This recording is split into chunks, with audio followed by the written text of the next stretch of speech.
have a lot of Hoya plants, so I just throw it away.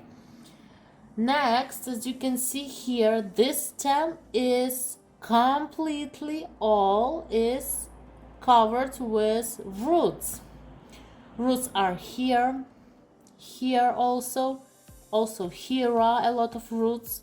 So I just cut 1 centimeter above the leaves and I cut my stem like this.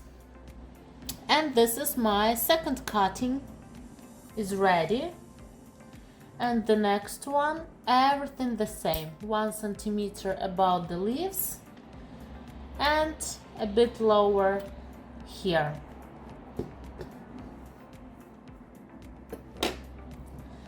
So these are my cuttings ready for propagation. About the soil, well, actually I use an ordinary mix of soil, a simple soil mix that I have. It can contain peat moss, perlite, some sand, something like this. So I just take the ordinary soil mix I have in my home at the moment and just plant my leaves, my cuttings, inside.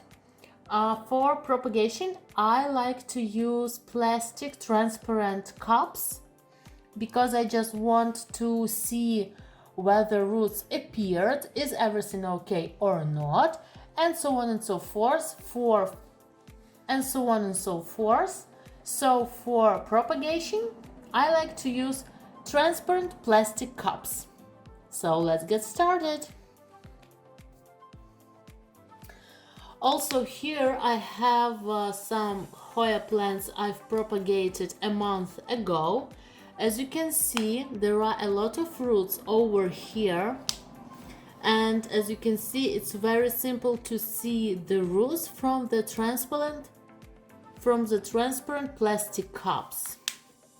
And also, as you can see, here is a new growth already come. Here is a new stem is growing and new leaves. So it's a high time to transplant these greenhouse filled up with Hoya plants to their own separate homes. And one more Hoya I have in my collection. This I've been propagated maybe 3 months ago, just because this cup is full of roots, as you can see. Also, as you can see, some roots starts to grow over the soil roots.